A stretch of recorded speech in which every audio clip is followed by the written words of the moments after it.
출애굽기 5장 1절에서 23절 말씀 나누도록 하겠습니다. 제목은 여호와 하나님을 예배하기 위한 고난이라는 제목을 갖고 나누도록 하겠습니다. 좀 고난의 문제에 대해서 오늘 나누고자 하는데요. 물론 이제 복 받는 이야기 이런 것도 하고 싶지만 오늘 말씀에 따라 고난에 대해서 좀 이야기해 보려고 합니다. 하나님을 예배하고요. 우리가 하나님을 예배하는 교회 공동체로 살아가고 또 우리가 복음을 전하는 데 있어서는요, 당연하게 고난이 이제 따라오게 되어 있습니다. 그래서 우리는요, 우리의 삶의 자리에서 고난을 마주하게 된다는 거예요. 그런데 대부분의 사람들은 고난을 받는 것을 기뻐하지 않습니다. 거의 모든 사람들이 그렇죠. 고난을 받는 것이 기쁜 일이 아니죠. 그래서 고난을 피하고자 하는 그런 모습들이 사실은 많다라는 거예요.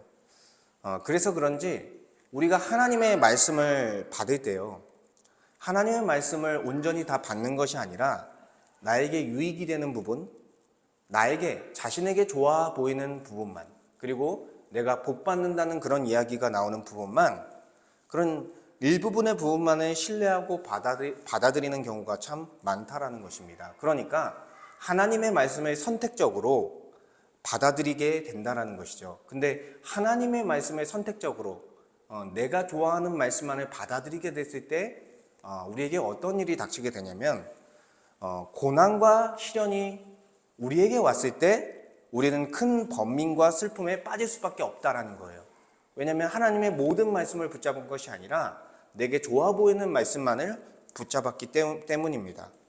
그래서 우리의 인간적인 기대와요, 하나님께서 우리에게 예고하신 것과는요, 큰 차이가 있다라는 거예요. 우리는 고난이 없기를 바라지만, 우리의 길이 평탄하기를 바라지만, 하나님께서는 예수 믿는 자들, 예수 그리스도를 믿는 자들은 나와 같이 고난을 받는다라고 성경에서는 여러 차례, 여러 곳에서 말씀하고 있다라는 것입니다. 그러니까 예수 그리스도를 믿고 따라가는 자들은요, 자들이 고난을 받는 것은 정상적인 경험이에요. 그냥 이상한 게 아니라 정상적인 경험이다 할 수 있습니다. 고난을 받는 것은요, 그냥 고난으로 끝나는 것이 아닙니다. 그런데 고난에 참여하고 결국에는 우리가 영광스러운 삶을 살게 된다는 것입니다. 이 땅에서는 예수 그리스도를 닮은 자로 살아가게 될 뿐만 아니라 우리에게 영원한 부활과 또한 새하늘과 새 땅이 기다리고 있다라는 것이죠. 그래서 고난을 견디는 자에게 예수께서 생명의 면류관을 주시며 그를 칭찬할 것이다 라고 성경은 말씀해 주시고 있는 것이죠. 그래서 우리에게 있어서, 정말 신자에게 있어서는요, 이 고난이 고난으로 끝나는 것이 아니라 결국에는 고난받는 것이 우리에게 복이다라고 할 수 있는 거예요. 그런데 우리가 이러한 방금 제가 말한 고난은 결국 복이 된다라는 이 진리를 받아들이지 않는다면 우리의 신앙생활에서는 결국 우리의 신앙생활은 뒷걸음질 칠 수밖에 없는 것입니다. 그렇기 때문에 오늘 말씀을 통해 선택적으로 하나님의 말씀을 취하는 자가 아니라 하나님의 말씀을 모두 다 받아서 그 말씀을 붙들고 고난이 오더라도 큰 번민과 슬픔에 빠지는 것이 아니라 오히려 담담하게 그 고난을 견디며 하나님을 예배하고 또 교회로 살아가는 그런 은혜가 우리에게 있기를 간절히 소망합니다. 오늘 말씀에 들어가서 좀 보면 1절에서 9절은요, 모세가 여호와께 제사 드리기 위해 백성들을 보내라고 요구했으나 이제 거절을 당한 그런 내용입니다. 모세는요, 하나님의 부르심을 받았어요. 3장에서 하나님의 부르심을 받고 그리고 하나님의 소명, 내가 너를 어떻게 사용할 것인지에 대한 소명을 받게 됩니다. 그 소명은 너로 하여금 이스라엘 백성들을 애굽에서 건져내서 가나안 땅까지 이르게 할 것이다라는 그런 소명이었습니다. 근데 모세는 하나님이 주신 소명을 몇 번이나 거절하냐면 5번이나 거절하면서 저는 그런 사람이 아닙니다. 그런 제목이 아닙니다. 보냄 많은 사람을 보내십시오 하면서 자신의 능력을 축소시키고 결국에는 하나님의 능력을 축소시키는 그런 불신의 모습을 보였습니다. 그러나 하나님께서는 모세에게 노하기를 더디하시면서 그를 궁율로써 설득하시고 결국에는 내가 너를 통해 행할 것을 이제 알려주시는 것이죠. 결국에는 모세는 순종하게 됩니다. 그리고 미디안 광야에서 다시 애굽으로 돌아가서 그 돌아가는 길 가운데 아론을 그의 대언자로 삼고 이스라엘 백성들에게 나아가게 된 것이죠. 그리고 하나님의 명령대로 이스라엘의 장로들을 모아서 하나님이 주신 표적, 이적을 행합니다. 이적을 행하고 하나님이 자신을 통해 어떻게 너희들을 이끌어갈 것인지에 대해서 말씀했을 때 이스라엘 백성들은 이것을 믿으며 하나님께서 자신들의 고난을 살피셨다 함을 듣고 머리를 숙여 여호와 하나님께 경배하게 됐습니다. 그러니까 지금 모세가 출애굽하기 위해서 첫 번째로 설득해야 될 이스라엘 백성들을 지금 설득하게 되었습니다. 첫 번째 과제를 다 마친 거예요. 그런데 여기서 끝나는 것이 아니라 이제는 대적자로 서 있는 애굽 왕 바로를 설득시키는 일을 행해야 하는 것입니다. 이것은 결코 단순한 싸움이 아니라는 거예요. 출애굽기에서 바로는 어떻게 비춰집니까? 사탄의 대리자요, 사탄의 종으로서 활동하는 자입니다. 근데 그런 사탄의 대리자와 같은 그런 사람 앞에 지금 정면으로 맞부딪혀야 되는 그런 상황에 놓여 있는 거예요. 그렇기 때문에 일개 히브리인 중에 한 명인 그 모세는요, 아주 큰 믿음과 용기를 가지고 나아갈 수밖에 없는 것입니다. 이건 엄청난 용기죠. 세상의 큰 왕 앞에 서서 이제 하나님의 말씀을 대언하려 하는 것입니다. 드디어 모세와 아론은 바로 앞에 서게 됐습니다. 그리고 1절에서 말씀하는 거예요. 이스라엘의 하나님 여호와께서 이렇게 말씀하시기를 내 백성을 보내라. 그러면 그들이 광야에서 내 앞에 절기를 지킬 것이니라. 아멘. 하나님께서 이스라엘 백성들을 애굽에서 건져내시고 시내산에서 하나님을 섬기고 가나안 땅까지 이르게 하는 긴 역사를 모세에게 알려주셨습니다. 그렇지만 이러한 긴 서사를 모르는 애굽 왕 바로에게는 짧게 말하는 거예요. 내 백성을 보내라. 이스라엘의 하나님 여호와 하나님을 지금 그에게 절기를 지켜야 되는, 예배를 해야 되는 일을 우리가 해야 된다라고 하면서 세상의 가장 강력한 권력자 앞에서 모세와 아론은 믿음과 용기를 발휘한 것입니다. 근데 이를 들은 바로의 반응은 어떻겠습니까? 당연히 그럴 수 없다라고 반응할 수밖에 없는 것이죠. 바로가 뭐라고 합니까? 2절에 여호와가 누구에게 내가 그의 목소리를 듣고 이스라엘을 보내겠느냐? 나는 여호와를 알지 못하니 이스라엘을 보내지 아니하리라. 아멘. 그렇습니다. 바로는 여호와를 알지 못하는 자예요. 그렇죠. 여호와를 알지 못하는 자입니다. 그리고 애굽에서는 어떤 자입니까? 신의 아들이라고 추앙받는 그런 신격화된 존재예요, 바로가. 근데 어떻게 그들의 말을 들을 수 있겠습니까? 그냥 이러한 요구 자체가 납득할 수 없는 황당무계한 요구일 뿐인 것이죠. 그리고 자신을 위해서 노력하는 이스라엘 백성들을 보낸다는 것은 자기에게 있어서 너무나 큰 손실이라는 거예요. 그래서 보낼 수 없다. 황당한 이야기 하지 말아라. 이렇게 이야기하는 것입니다. 이처럼 하나님을 믿는 자들은요, 하나님을 예배하기 위해서 세상과 부딪힐 수밖에 없다라는 거예요. 하나님을 예배하는 것, 또한 신앙생활하는 것, 교회로 살아가는 것은요, 그리고 사람의 말이 아니라 하나님의 말씀에 따라 모든 곳에 있든지 순종하는 것은요, 이 세상과 맞부딪혀야 하는 것입니다.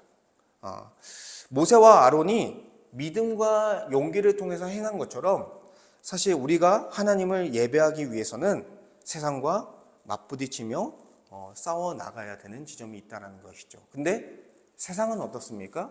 순순히 우리로 하여금 하나님을 예배할 수 있게 하지 않습니다. 우리를 방해하고요, 하나님을 예배하는 것, 우리가 하나님을 예배하는 것을 거부하고 반대합니다.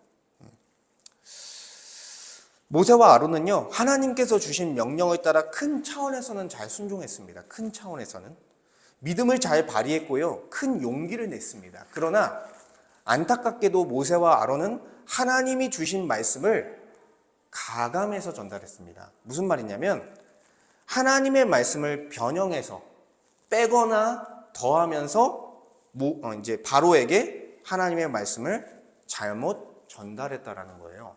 이것은 하나님의 말씀을 왜곡했던 하와의 모습처럼 모세와 아론도 그 큰 세상 왕인 바로와 같은 그 왕 앞에 두려워하며 결국에는 하나님의 말씀을 왜곡시키는 그런 일이 일어났다라는 것입니다. 오늘 본문에는 딱 나오지 않지만 출애굽기 3장 18절을 보면요, 제가 읽어드리면 그들이 내 말을 들으리니 너는 그들의 장로들과 함께 애굽 왕에게 이르기를 히브리 사람의 하나님 여호와께서 우리에게 임하셨은즉 우리가 우리 하나님께 여호와께 제사를 드리려 하오니 사흘기쯤 광야로 가도록 허락하소서 하라. 이렇게 명령했습니다. 하나님께서 분명하게 명령한 거는. 근데 바로가 말한 것과 뭐가 다르냐면 하나님은요, 아론뿐만 아니라 이스라엘의 장로들도 함께 데리고 가라라고 말씀하셨어요. 근데 지금 모세는 아론만 데리고 갔습니다. 이것부터 잘못된 거예요. 그리고 애굽 왕에게 하나님을 소개할 때 히브리 사람의 하나님 여호와로 소개하라고 했는데 어떻게 바꿨습니까? 이스라엘의 하나님 여호와. 이 말은 하나님께서 이렇게 명한 이유는 뭐냐면 애굽 왕 바로가 더 잘 알아들을 수 있는 표현으로서 자신을 설명하라고 알려주신 거예요. 왜냐하면 히브리인이잖아요. 그들이 이스라엘인지 누구인지 어떻게 압니까? 히브리 사람이니까, 히브리어를 쓴 히브리 사람이니까 히브리 사람의 하나님 여호와로 말하는 것이 사실은 바로가 더 잘 이해할 수 있는 그런 신의 이름이다라고 할 수 있는 것이죠. 근데 변형해서 그가 잘 모르는 이스라엘의 하나님 여호와라고 설명하면서 바로의 마음을 더 완악하게 만들고 있는 거예요. 그리고 어떤 말을 했냐면 하나님을 예배하기 위해서 하나님 여호와 하나님께 제사하기 위해서 사흘기쯤 가서 우리가 제사하겠다 이렇게 명령했습니다. 말하라고. 근데 모세는 그것을 빼버렸어요. 사흘길이라는 말을 빼버렸습니다. 그러면은 바로의 입장에서는 어떻게 들립니까? 다시 돌아오지 않는 것처럼 들리게 되는 거예요. 물론 다시 돌아오진 않을 것이지만 강한 어조로 하나님은 이야기하라고 얘기한 것이 아니다라는 것이죠. 그리고 마지막으로 하나님은 가도록 허락하소서라는 어떻게 보면 청유형, 부드러운 말로 바로에게 요청해라라고 말씀하셨습니다. 그런데 지금 모세는 어떻게 말했어요? 내 백성을 보내라. 강한 명령형으로 어떻게 보면 강경하게 바로에게 요구를 한 것입니다.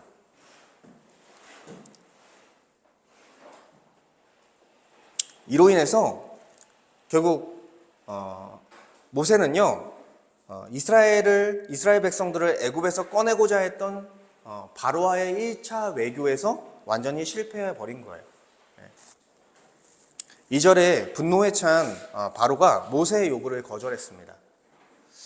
이에 모세는 하나님의 말을 하나님께서 말씀하신 대로 다시 수정했습니다. 어떻게 수정했냐면 히브리인의 하나님이 우리에게 나타나셨은즉 우리가 광야로 사흘기쯤 가서 우리 하나님 여호와께 제사를 드리려 하오니 가도록 허락하소서. 그러니까 어떻게 해요? 하나님이 말씀하신 대로 그가 거절하니까 다시 수정해서 말한 거예요. 근데 여기까지 말했으면 좋았을 것을 어떻게 또 말합니까? 여호와께서 전염병이나 칼로 우리를 치실까 두려워하나이다. 사실 이건 하나님께서 말씀하신 말이 아니라는 거예요. 그러니까 우리가 이것을 지키지 아니하면 하나님께서 우리를 전염병이나 칼로 치실 수도 있다라는 것입니다. 이거는 어떤 말이냐면 네가 우리를 보내주지 않으면 너의 소유에 있는 이 많은 종들을 전염병이나 칼로 잃어버릴 수 있는 상황이 될 수도 있다라는 거예요. 그러니까 협박형으로 말하는 거예요. 협박형으로 말하는 거예요. 우리를 보내지 않으면 우리 다 죽을 수도 있고 우리는 없어질 수도 있으니 너의 노동력을 잃어버리지 않으려면 우리를 보내라, 이런 말과 같은 것입니다. 이 모세의 인간의 책략은요, 바로에게 통하지 않았습니다. 오히려 그를 더 완악하게 만들 뿐이었죠. 모세가 왜 이렇게 왜곡해서 말씀을 가감하고 변형하면서 말했을까 생각했을 때 그의 믿음이 흔들린 거예요. 큰 차원에서는 잘 가고 있지만 바로 앞에 섰을 때 그 세상 왕 앞에 섰을 때 그 압박감과 그 두려움으로 인해서 하나님의 말씀을 왜곡하고 인간의 생각들을 더하며 그것들을 해결하려는 그런 모습을 보이고 있다라는 것입니다. 우리가 세상과 부딪히는 과정에서도요, 비슷한 현상이 일어날 수 있다는 거예요. 이거는 하나님에 대한 그 신뢰에 대한 문제입니다, 사실은. 진리를 굳게 우리가 붙잡지 못하면요, 뭐가 몰려오게 되냐면 걱정과 염려가 몰려오게 되는 거예요. 근데 이 걱정과 염려는요, 하나님의 방법이 아니라 사람의 방법을 사용하여 하나님께서 원하시지 않는 방향으로 선택하고 결정하게 한다라는 것입니다. 그러니까 하나님의 말씀을 따르지 않는 것, 그것을 변형하는 것은 우리의 신앙에 있어서 좋은 결과를 결코 가져올 수 없다는 거예요. 우리가 하나님의 말씀에서 벗어나서 행동하면 어떤 일들이 벌어지냐면 이 세상 사람들의 앞에 강경한 태도로 대할 수 있다는 거예요. 그래서 기독교를 바라볼 때 무례한 기독교인으로서 느껴지게 될 수도 있다는 거예요. 그리고 세상을 등지는 그런 근본주의자로 살아갈 수 있다는 거예요. 세상의 것들은 아무것도 아니야. 근데 하나님 그렇게 알려주시지 않았다라는 것입니다. 그리고 세상 이 현실을 부정하는 신비주의자처럼 살 수도 있다는 것입니다. 하나님의 말씀을 잘못 붙든다면. 그리고 복음을 변형시키면서 하나님과 교회를 말할 때 이 세상 사람들이 어떻게 느끼냐면 고집스러운 하나님과 고집스러운 교회로 느낄 수 있다는 거예요. 근데 하나님은 세상 사람을 대하더라도, 예수를 믿지 않는 사람을 대하더라도 어떻게 대하라고 말씀하시냐면 부드럽고 정중하게 대하라는 것입니다. 우리를 반대하는 사람이라 할지라도 그들을 긍휼로써 부드럽게 사랑으로 대하라고 하나님은 말씀하셨습니다. 그러니까 우리는 하나님의 말씀을 변형할 때 우리의 모습이 그런 강경한 태도로, 온전치 못한 모습으로 변하기 때문에 우리는 조심해야 되는 것입니다. 하나님의 말씀을 변형한 모세 책략은 통하지 않았습니다. 오히려 바로의 성질을 돋을 뿐이었어요. 바로의 성질을 돋아서 4절에 이제 바로가 어떻게 이야기하냐면 모세와 아로나 너희가 어찌하여 백성의 노역을 쉬게 하려느냐 가서 너희의 노역이나 하라. 결국에는 변한 것이 없습니다. 계속해서 너희들은 노역을 해라. 그리고 화가 난 바로는요, 이렇게 되면 안 되겠다. 내가 더 큰 강한 통치권으로 이스라엘 백성들을 다스려야겠다 하면서 감독들과 기록원들에게 명령하여 이스라엘 백성들에게 집을 더 이상 주지 말아라. 벽돌에 들어가는 집을 주지 말아라. 그리고 그것들을 직접 들에 나가 주워와서 그것을 통해서 벽돌의 수요를 정해진 대로 만들게 해라. 그리고 전과 같이 벽돌의 개수를 감하지 아니할 것이다. 똑같은 벽돌을 만들어내야 되는 그런 상황에 놓인 것입니다. 이스라엘 백성들에게 더 큰 노동, 전보다 더 무거운 노역을 가중시키게 되었다라는 것이죠. 그러면서 바로는요, 모세와 아론의 주장이 노동을 하지 않으려는 거짓말이다, 꾀다라고 이야기하고 있는 거예요. 그러면서 그렇기 때문에 게으름을 피운다라고 성경에서는 이야기하는 것입니다. 그들이 게으르다 말하는 것은 노동을 하지 않기 위해서 지금 예배한다는 핑계로 도망하려 하는구나 이렇게 생각한다라는 것입니다. 그래서 바로는요, 백성을 보내라는 모세와 아론의 요구에 반응하며 오히려 자신의 통치권을 더 강하게 발휘하면서 그 백성들, 이스라엘 백성들을 놓아주지 않으려고 했습니다.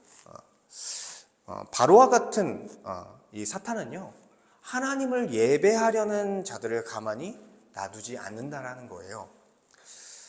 더욱 자신을 위해 그리고 우상들을 위해 일하라고 채찍질할 뿐입니다.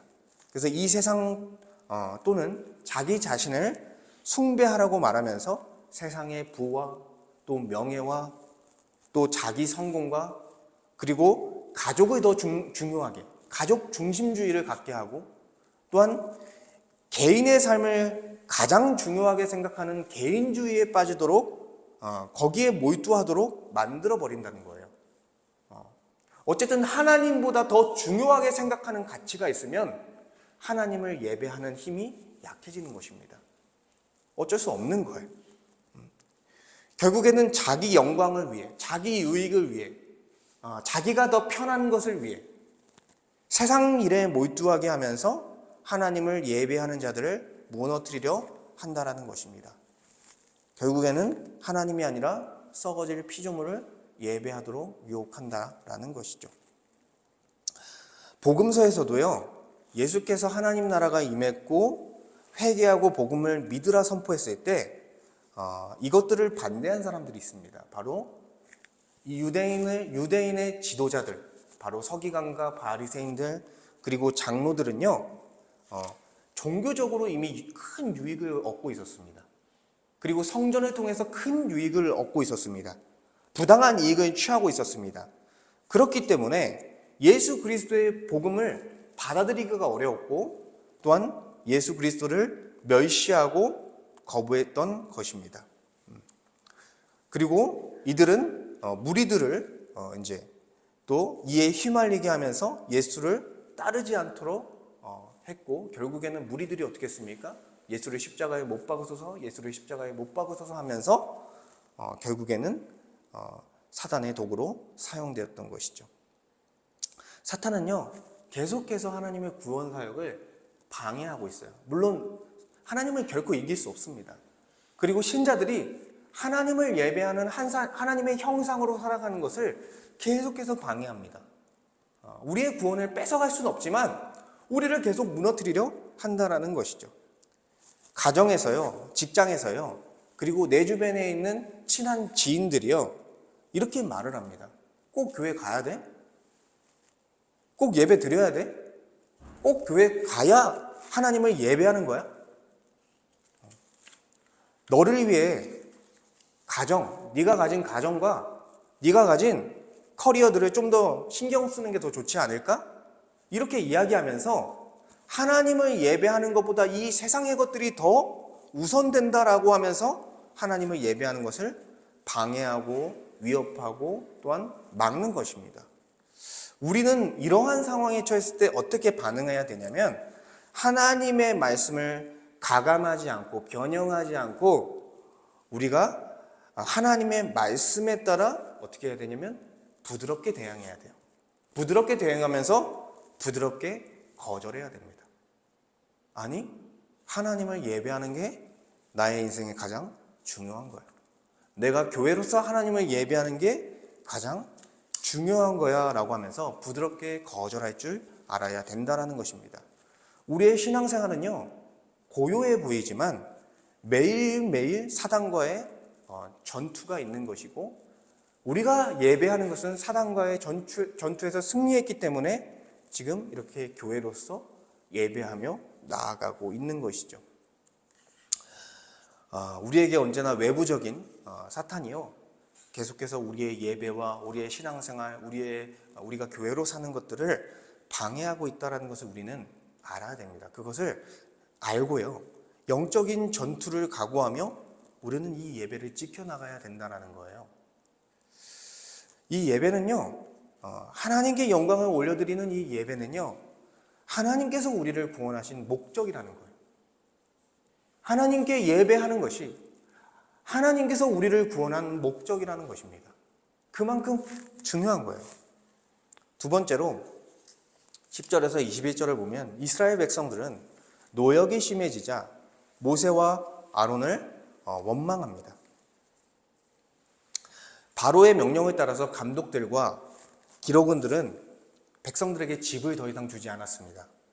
결국 이스라엘 백성들은 집을 대신해서 이제 바깥으로 나갔습니다. 애굽 온 땅에 나가서 그루터기를 주워 와서 이제 제대로 된 집도 없는 거예요. 이제 곡식 그루터기를 가져다가 집을 대신해서 벽돌을 만들기 시작했습니다. 근데 가져와 봤자 얼마나 되겠습니까? 그러니 정해진 벽돌의 숫자를 채우지 못했습니다. 이에 어떤 일이 일어났냐면 13, 14절에 보니까 감독자들이 이스라엘 백성들을 독촉했습니다. 집이 있을 때와 같이 그날의 일을 그날에 마치라. 가혹하게 압박을 하고 있는 거죠.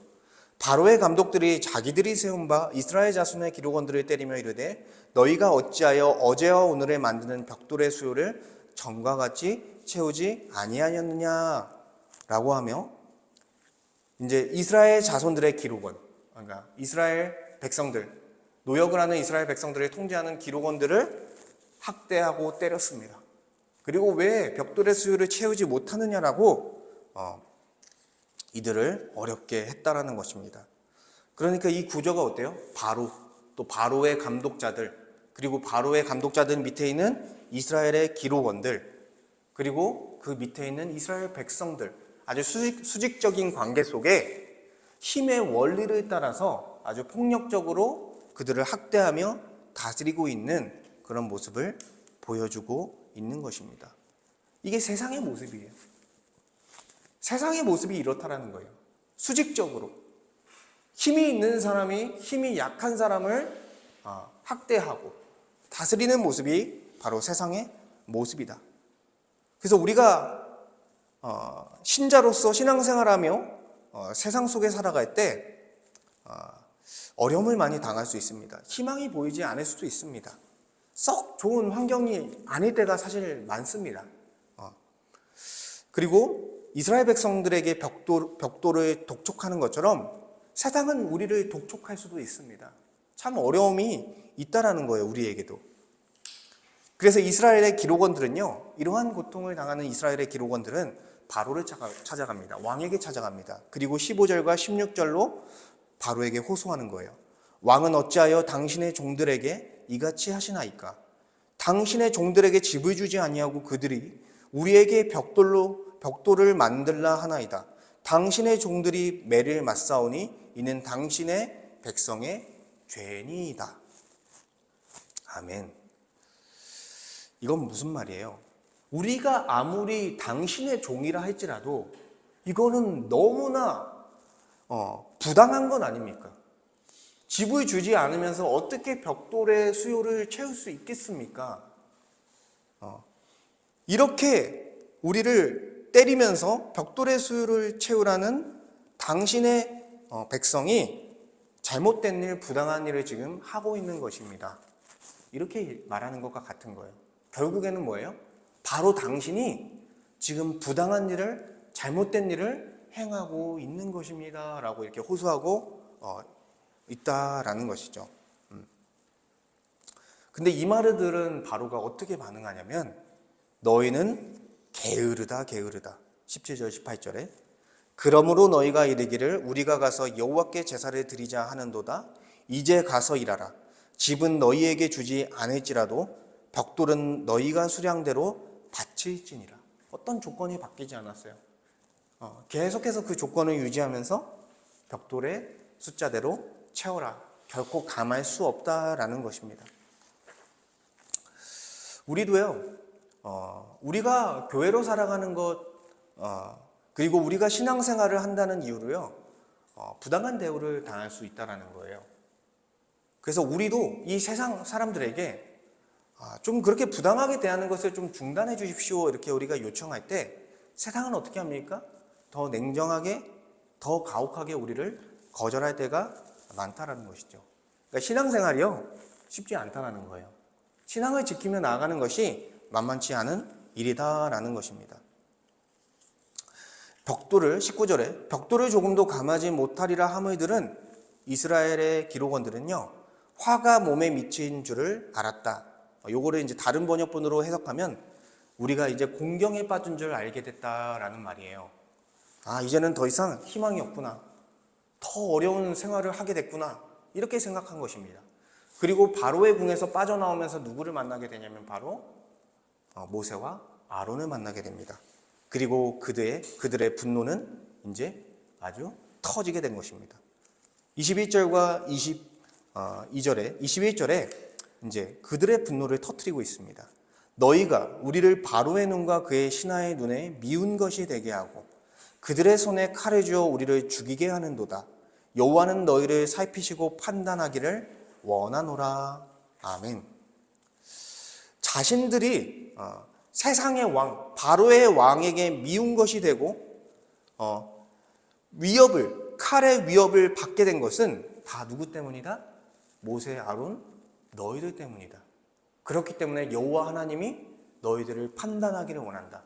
결국 뭐예요? 다른 번역본을 보니까 여호와 하나님께서 너희들을 벌하기를 원한다.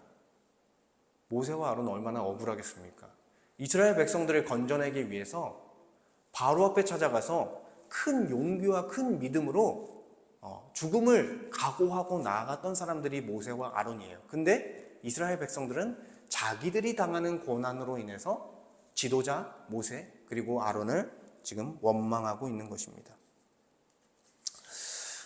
이스라엘의 기록원과 백성들은요, 모세를 통해서 하나님께서 행하실 모든 일들을 다 들었을 거예요. 근데 그 중에서 너희들이 바로를 통해서 고난을 받을 거다라는 말도 들었을 것입니다. 근데 고난을 당했죠. 근데 이 상황에서 왜 그들이 원망을 하고 있냐? 자기가 듣고 싶은 것만, 자기에게 유익이 되는 것만을 기대했기 때문이에요. 당연히 고난을 당하겠죠. 하나님 그렇게 말씀하셨으니까. 근데 고난을 당하는 데 있어서 왜 원망하고 불만을 터뜨립니까? 이런 상황을 기대하지 않았기 때문인 거예요. 그러니까 그들이 결국에는 선택적으로 말씀을 취하면서 고난에 처했을 때 좌절에 빠지고 슬픔에 빠지고 회개감에 빠진 것이죠. 우리 또한 이러한 부분을 조심해야 된다라는 거예요. 우리가 세상으로부터 고난을 당했을 때요, 너무나 쉽게 원망할 수 있다는 것입니다. 누구를? 우리와 함께 살아가는 교회 공동체를 욕할 수 있고요. 원망할 수 있고요. 목회자를 원망할 수 있고요. 지체들, 옆에 있는 지체들을 원망할 수 있다는 거예요. 신앙생활을 할 때 고난은 당연히 따라오는 것입니다. 하나님께서 그렇게 말씀하셨습니다. 그러니까 우리가 이렇게 원망하는 건 뭐예요? 결국에는 우리가 자기가 듣고 싶은 것만 듣고 자기에게 유익이 되는 것만 취하면서 그러한 기대 속에 신앙생활을 했기 때문에 원망을 터뜨리고 있다라는 것입니다. 그러니까 우리는 선택적으로 하나님의 말씀을 들으면 안 된다라는 거예요. 이스라엘의 기록원들은요, 고난을 이제 받게 된 그 모든 원인이 모세와 아론에게 있다라고 하면서 그들을 탓하고 원망했습니다. 이 모습과 비슷하게요, 마가복음 8장에 보면 예수께서 제자들에게 내가 십자가에서 죽고 3일 만에 살아날 것이다 라고 하는 순한 예고를 하십니다. 근데 이때 수제자 베드로가 나와서 예수를 붙들고 항변하며 예수를 꾸짖었습니다. 무슨 말이냐? 그 당시에 스승과 제자의 관계는요, 스승이 걸어간 그 길 그대로 제자가 걸어가는 거예요. 그러니까 베드로가 예수님을 꾸짖으면서 항변하고 예수님 무슨 말씀하시는 겁니까? 이렇게 얘기한 이유가 뭐예요? 저는 예수님처럼 죽을 수 없습니다. 저는 예수님과 함께 이스라엘 백성들을 다스리는 그런 높은 위치에 서고 싶습니다. 이런 말을 하는 거예요. 근데 예수님은 자신의 순한 예고를 했고, 그리고 자신을 따르는 제자와 교회는 다 고난을 받을 거다 예고를 하셨습니다. 베드로의 모습은 자기 영광을 구하고 결국에는 자기의 유익을 구하는 모습 속에서 예수님을 원망하고 예수님을 꾸짖는 그런 모습으로 나타났다라는 것입니다. 예수를 따라 산다는 것은요, 자기의 유익을 포기하는 거예요. 자기의 영광을 포기하는 것입니다. 자기를 결국 부인하고 자기 십자가를 지는 거예요. 그리고 이 세상에서 추구하는 것, 자기 영광을 구하고 나의 풍족한 삶을 구하고 나의 어떤 탐욕적인 삶, 쾌락적인 삶을 구하는 이 세상과 반대되는 삶, 역행하는 삶을 사는 것이 바로 예수를 믿으면서 사는 거예요. 그러니 당연히 이 세상 속에 살아가면서 크리스천들이 마찰을 일으키지 않겠습니까? 마찰음이 날 수밖에 없는 거예요. 세상과 하나 될 수 없기 때문에 여러 가지 고난이 올 수밖에 없는 것입니다. 이것은 당연한 결과라는 거예요. 우리는요, 이렇게까지 이야기할 수 있어요. 믿음이 연약해졌을 때 이렇게까지 예배해야 됩니까? 매주 예배를 잘 드려야 합니까? 이렇게까지 하나님의 말씀을 배워야 합니까? 이렇게까지 모여야 합니까? 이렇게까지 교회로 살아야 합니까? 교회로 살다가 제가 이러이러한 고난을, 어려움을, 손해를 당하고 있습니다. 좀 적당히 신앙생활하면 안 되겠습니까? 하면서 교회 공동체와 목회자와 지체들을 원망하는 그런 모습들이 꽤나 있습니다. 그런데 여러분 생각해 보십시오. 어떻게 하나님을 예배하는 것에 축소할 수 있겠습니까? 어떻게 교회로 사는 것을 우리가 버릴 수 있겠습니까? 하나님께서 우리를 구원하신 목적이 예배하는 것이고 교회로 사는 것인데 어떻게 우리의 이 신앙생활을 축소시키고 버리겠습니까? 나의 작은 유익을 구하고자 어떻게 이렇게 큰 것을 우리가 버릴 수 있겠습니까? 은혜를 아는 자가 어떻게 적당히 살 수 있겠습니까? 하나님의 말씀을 다 받아들인 자가 어떻게 형식적인 크리스천으로 살겠습니까? 그 은혜로 말미암아 그 은혜를 아는 자는 그 은혜로 말미암아 나의 모든 것을 드리지 못해서 안타까운 그 마음을 갖는 게 정상적인 거예요. 결국 은혜를 아는 자는 어떻게 살아야 되냐면 고난이 왔을 때 당연하게 여기는 거예요. 담담하게 여기는 거예요. 아, 이런 고난이 왔구나. 아, 신자로 살아가니까 이런 고난도 당하는구나. 베드로가요. 그렇게 예수님을 꾸짖고 책망했던 베드로가요. 정신을 차리고 어떻게 말하냐면 베드로전서 2장 20절에서 25절인데요. 2장 20절에서 25절 제가 읽겠습니다. 선을 행함으로 고난을 받고 참으면 이는 하나님 앞에 아름다우니라. 이를 위하여 너희가 부르심을 받았으니 그리스도도 너희를 위하여 고난을 받으사 너희에게 본을 끼쳐 그 자취를 따라오게 하려 하셨느니라. 그는 죄를 범하지 아니하시고 그 입에 거짓이 없으시며 욕을 당하시되 맞대어 욕하지 아니하시고 고난을 당하시되 위협하지 아니하시고 오직 공의로 심판하시는 이에게 부탁하시며 친히 나무에 달려 그 몸으로 우리 죄를 담당하셨으니 이는 우리로 죄에 대하여 죽고 의에 대하여 살게 하려 하심이라. 그가 채찍에 맞음으로 너희는 나음을 얻었나니 너희가 전에는 양과 같이 길을 잃었더니 이제는 너희 영혼의 목자와 감독 되신 이에게 돌아왔느니라. 아멘. 죄가 없으신 예수님은요, 우리를 위해 고난과 죽임을 당하셨습니다. 그런데 원망하지 않고요, 변명하지 않고요, 묵묵하게 그 고난을 다 담당하셨다라는 거예요. 근데 그 고난이 어떻게 됐습니까? 그 고난이 모든 사람을 구원하는 십자가의 은혜가 되었다라는 거예요. 우리를 죄에서 건져낼 수 있는 은혜를 주님께서 이 십자가 죽음을 통해서 우리에게 보여주셨다라는 것입니다. 그러니까 이 고난받는 종으로서 예수님은 우리에게 본이 되어 주시는 거예요. 선을 위해 고난받는 아름다움이 무엇인지를 알려주는 것입니다.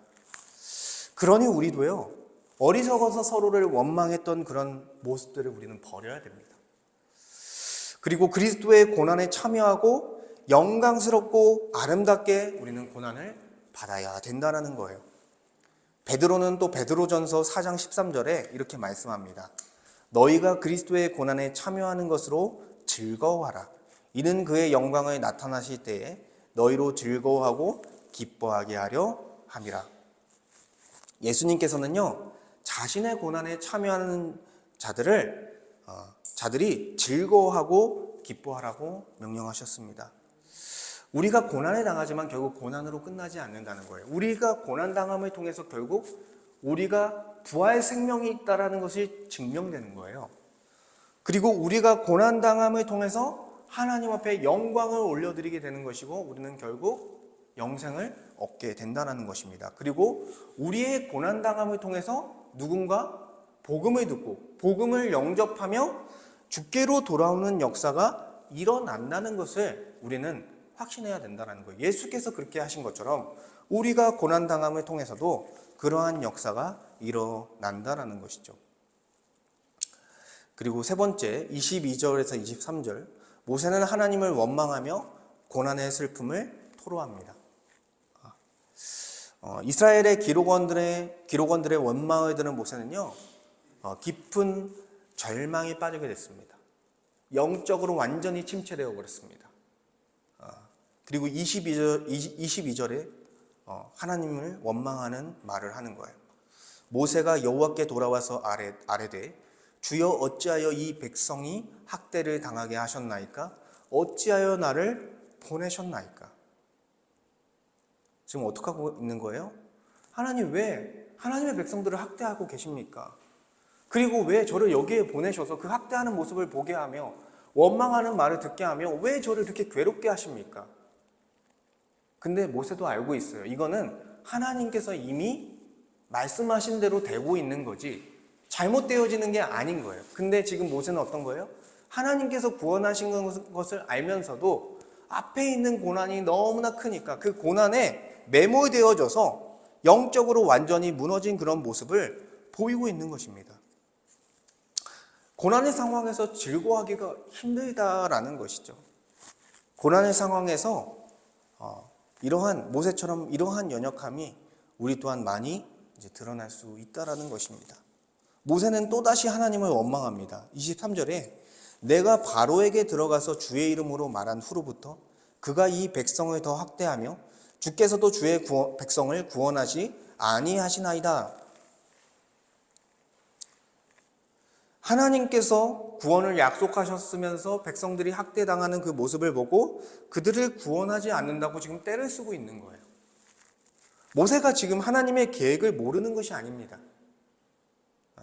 근데 영적으로 무너져 있으니까 앞에 있는 상황이 좀 해결됐으면 좋겠다라고 생각하는 것이죠. 결국에는 뭐예요? 모세도요, 자기가 생각했던 상황보다 더 어렵게 느껴진 거예요, 이 상황이. 이렇게 크게 고난이 올 줄 몰랐던 것입니다. 그러니까 자기가 기대한 상황보다 더 어려운 상황이 펼쳐지자 영적으로 완전히 무너져 버린 모습을 보인다라는 것이죠. 우리도요, 분명히 하나님께서 우리의 구원을 완성하실 것을 압니다. 근데요, 정말 어려운 고난이 왔을 때, 정말 우리가 해결할 수 없는 그런 문제를 만났을 때 우리도 모세처럼 이렇게 넘어질 수 있다라는 것이죠.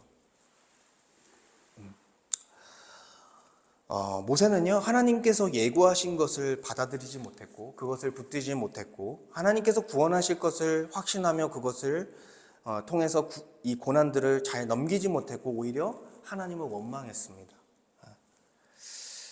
그리고 모세는 결국 자신이 본 기대와 이런 다른 상황을 마주하면서 그의 신앙의 밑바닥이 드러나게 된 것입니다.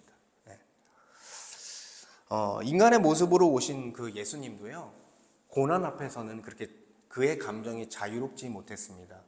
예수님께서 십자가에 못 박히시기 전에 겟세마네에서 기도합니다. 근데 어떻게 기도합니까? 하나님, 할 수만 있다면 내 잔을 옮겨주십시오. 왜요? 예수님도 그 죽음에 대해서 하나님과 완전히 단절되는 그 죽음에 대한 두려움이 강했다라는 거예요. 근데 마지막에 어떻게 기도합니까? 내 원대로 마옵시고 하나님의 원대로 하옵소서.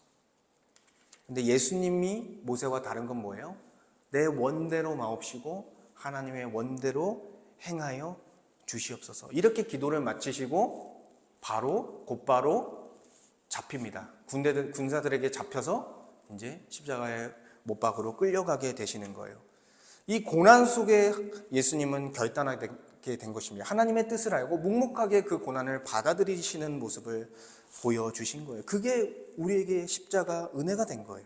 그래서 예수를 믿는 자는요, 예수님이 하신 기도처럼 나의 원대로 마옵시고 하나님의 원대로 하옵소서 하면서 고난이 오는 상황에서 하나님을 원망하는 것이 아니라 하나님께서 우리의 구원을 완성하실 것을 신뢰하면서 그냥 앞으로 나가는 거예요. 예수님처럼. 그런 삶을 살아가야 된다는 것입니다. 여러분, 우리의 평생의 신앙생활에는요, 우리는 계속해서 고난을 만날 거예요. 계속해서 어려움을 만날 거예요. 고난이 끝이 없을 것입니다. 저는 목회자로서 그것을 확신합니다. 문제는 무조건 생깁니다. 근데 그 문제를 우리가 어떻게, 그 문제에 대해서, 그 고난에 대해서 어떻게 반응하는지가 더 중요하다라는 거예요. 결국에는 우리는 어떻게 해야 돼요? 나의 원대로 마옵시고 하나님의 원대로 하여 주시옵소서. 이 고난이 있지만 하나님께서 우리의 구원을 이루고 하나님께서 이 교회를 이끌어 가실 것이고 우리의 삶을 이끌어 가실 것을 확신하면서 가는 거예요. 고난이 있음에도 묵묵하게 살아가는 거예요. 그러한 삶이 우리의 신앙을 검증해 주는 거예요. 그러한 삶을 통해서 하나님께서는 교회를 세워가시는 거예요. 그리고 그러한 삶을 사는 사람들을 통해서 주께서 죽은 자들을 돌아오는 역사를 일으키시는 것입니다. 마지막 야고보서 말씀을 보고 말씀을 좀 정리하려고 하는데요. 야고보서 1장 2절에서 4절을 제가 읽어드리면 내 형제들아 너희가 여러 가지 시험을 당하거든 온전히 기쁘게 여기라. 기쁘게 여기라고 하십니다. 이는 너희 믿음의 시련이 인내를 만들어 내는 줄 너희가 알미라. 인내를 온전히 이루라. 이는 너희로 온전하고 구비하여 조금도 부족함이 없게 하려 함이라. 이어서 야고보서 1장 12절을 보면 시험을 참는 자는 복이 있나니 이런 시련을 견디어낸 자가 주께서 자기를 사랑하는 자들에게 약속하신 생명의 면류관을 얻을 것이기 때문이라. 결국 뭐예요? 시험을 견뎌낸 자, 고난을 견뎌낸 자에게는 복이 있다라는 거예요. 여러분, 그렇게 중요한 건 뭐냐면 우리가 하나님의 말씀을 받을 때요, 내가 기대하는 부분만 떼서 선택적으로 받아들이시면 안 된다라는 거예요. 하나님의 말씀 전체를 받으면서 우리가 구원을 통해 교회로 살아가면서 누리는 복된 삶도 있지만 그 삶 가운데 고난이 있다는 사실까지도 다 우리는 받아들이고 가는 거예요. 그게 정말 하나님의 전체 말씀을 믿고 가는 모습이다라는 것이죠.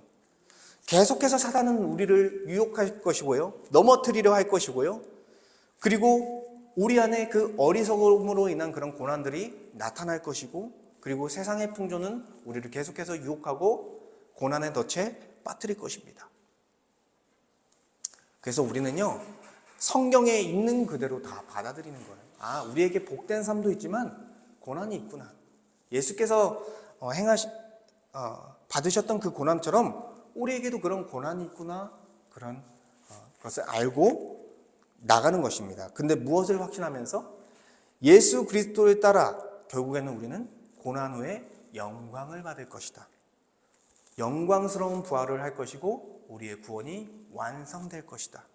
이러한 사실을 확신하면서 매일같이 나의 원대로 마옵시고 아버지의 원대로 하옵소서 고백하면서 우리는 매일같이 사단의 유혹과 우리의 인간적인 기대를 버리고 하나님만을 예배하는 성도로, 교회로 결단하며 살아가야 된다라는 것입니다.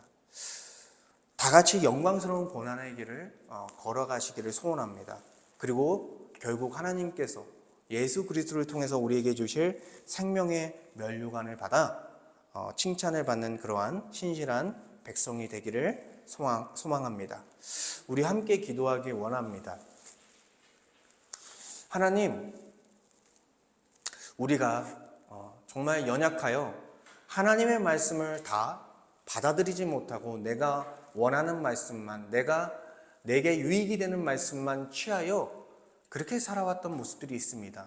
그러한 모습으로 인해 원망이 나오고 불평이 나오고 하나님의 약속을, 하나님의 복음을 신뢰하지 못하는 우리의 모습들이 있었습니다.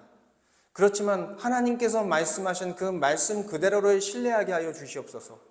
우리가 교회로 살아가며 복된 영광스러운 삶을 살지만 정말 주님이 재림하시기까지 고난이 있을 것을 말씀하셨기에 예수 그리스도의 고난에 참여하며 묵묵하게 우리에게 주어질 영광스러움을 바라보며 그것을 확신하며 믿음으로 우리가 신앙의 길을 걸어갈 수 있도록 은혜를 허락하여 주시옵소서. 이렇게 말씀을 생각하며 함께 기도하겠습니다. 아버지 하나님 감사합니다. 주님, 우리의 연약함이 있습니다. 모세와 같이, 이스라엘의 백성들과 같이 우리가 기대하는 것, 우리가 원하는 것, 우리에게 유익이 되는 것을 쫓아서 하나님의 말씀을 선택적으로 취하는 우리의 연약함이 있습니다. 복받기를 원하는 그러한 우리의 욕망이 있습니다. 하지만 주님, 그것만이 하나님의 말씀이 아니라 우리가 교회가 되어, 우리가 구원받는 백성이 되어 교회로 살아가며 하나님을 예배하며 누리는 유익과 은혜가 있지만, 또한 예수 그리스도께서 오시기까지 또한 우리와 마찰을 일으키는 세상에 고난이 있으며, 세상으로부터 오는 고난이 있으며, 우리의 어리석음으로 인한 고난이 있으며, 서로를 원망하며 서로를 괴롭게 하는 그런 문제들이 분명 일어날 것을 정말 하나님께서 이 말씀을 통해 우리에게 알려주셨습니다. 우리에게 고난이 있음을 우리가 인정하고 우리가 받아들이고 그 고난을 심각하게 받아들여 번민에 빠지고 염려에 빠지고 정말 슬픔에 빠지는 것이 아니라 묵묵하게 이런 고난이 왔구나 생각하면서 그 고난들을 견뎌낼 수 있게 하여 주시옵소서. 예수 그리스도께서 우리를 위해서 십자가에서 모든 고난과 죽으심을 받은 것처럼 우리 또한 그 복음을 생각하며 우리에게 마주한 그 자기를 부인하는 고난, 자기 십자가를 지는 그 고난을 감당하게 하여 주시옵소서. 나의 고난 앞에 나의 원대로 마옵시고 아버지 하나님의 원대로 하옵소서 고백하며 정말 나의 뜻대로 되는 것이 아니라 하나님의 뜻대로 우리 교회를, 하나님의 뜻대로 우리의 인생을 인도하여 주시옵소서. 이러한 고난과 어려움이 있지만 우리가 묵묵히 믿음으로 나아가기 원합니다. 하나님의 영광을 보며 우리에게 주어질 생명의 면류관을 보며 끝까지 달려가기 원합니다. 끝까지 복된 삶을 살기 원합니다. 우리가 이러한 삶을 살아갈 때 하나님께서 세우신 교회는 든든히 세워져 갈 것이며 또한 죽은 자가 돌아오는 역사가 일어날 줄 믿습니다. 주여 우리와 함께 하시어 매일같이 믿음으로 승리하는 삶을 살 수 있도록 주님께서 우리를 붙잡아 주시옵소서.